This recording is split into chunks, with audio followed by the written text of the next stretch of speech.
Good morning, Keller Williams. It is your broker, Jason, coming to you on a Friday morning, a little gloomy, but weather should be good this weekend as we head into fall apple season and football season. I'm headed to Iowa myself this weekend to watch what could be a very interesting game for the Spartans. So anyway, I want to jump right into it. I'm going to share my screen real quick and talk about the new delays and coming soon form from GRAR. This took quite a bit of time to work through, but we've got one nice form now that will handle all of your needs. And so you may remember me talking recently about how the coming soon status on Flex MLS is going to be implemented. It is live, it is able to be done.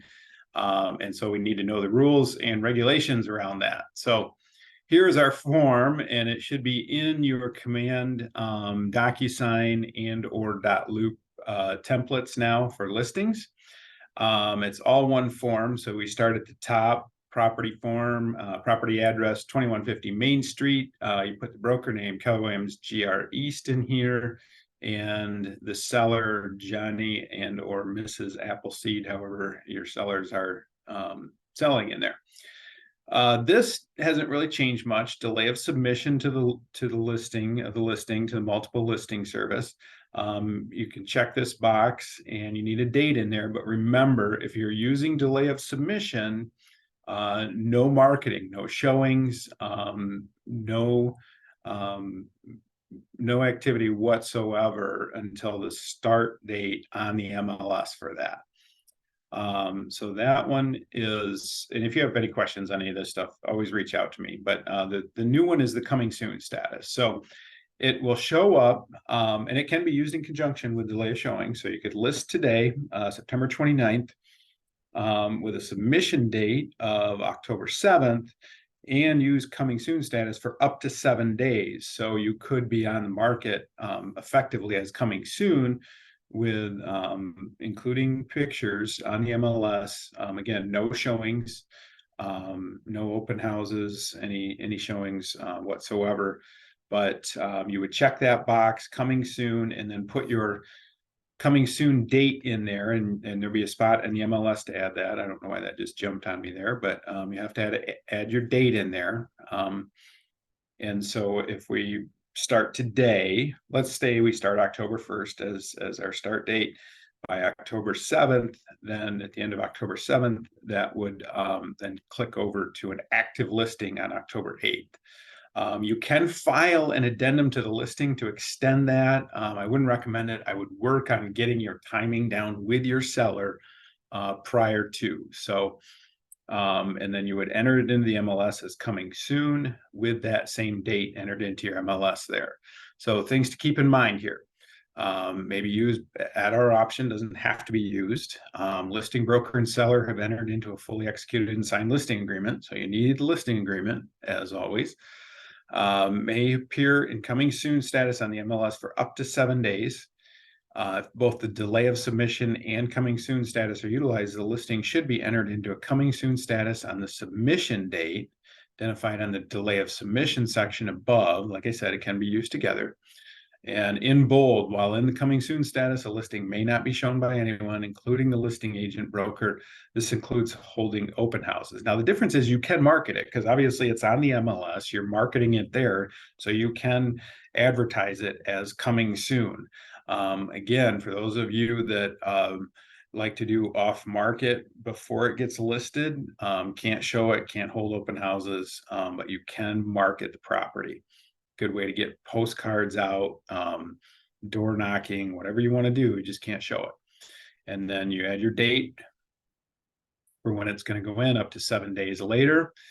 Listings in the coming soon status may not immediately transition to pending or sold, so you can't sell it. So if you get an offer sight unseen on your listing prior to, you still have to wait till it goes active and then hit active or withdrawn and then pend it. So The listing in the coming soon status is not yet ready to be shown on the market date. The listing status must be changed to withdrawn until the property is ready to be shown.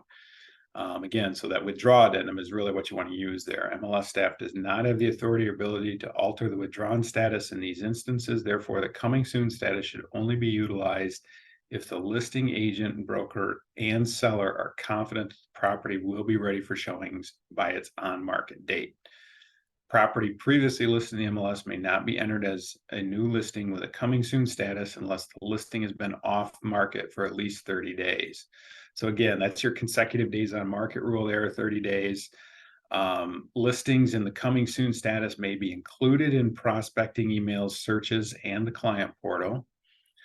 For current prospects to see coming soon listings and prospecting emails and their client portal, their agent will need to add the coming soon status to the prospect search criteria. So I would recommend all those buyers that you have criteria set up for, search profiles set up for, go back and add and resave that search profile with the coming soon status so they start getting those emails. That's one thing that we need to be aware of.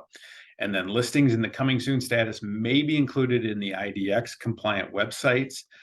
So that's going to automatically click over to all of our website search functions too. So delayed showings, again, you can use this in conjunction with all showings. If you want to delay showings beyond even the active date, you can do that.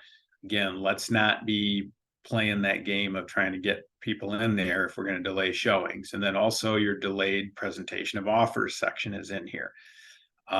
So you could, again, file an addendum, notify all parties that have shown the house or have scheduled to show the house that you're going to accept an offer before the deadline if that one stellar offer comes in, but you have to do it the right way. And I would suggest calling me if you get into that scenario, if you are using an offer deadline. We do need a seller signature on this and a listing agent signature. I don't need to sign this form, but if you have any questions on it first few times using this, feel free to reach out. We'll talk about the timeline. We'll talk about which boxes are checked and how that affects your active listing status on the MLS. That's it for now. Hopefully this clears some things up and you can start using this right away. And we'll talk to you soon. Go green.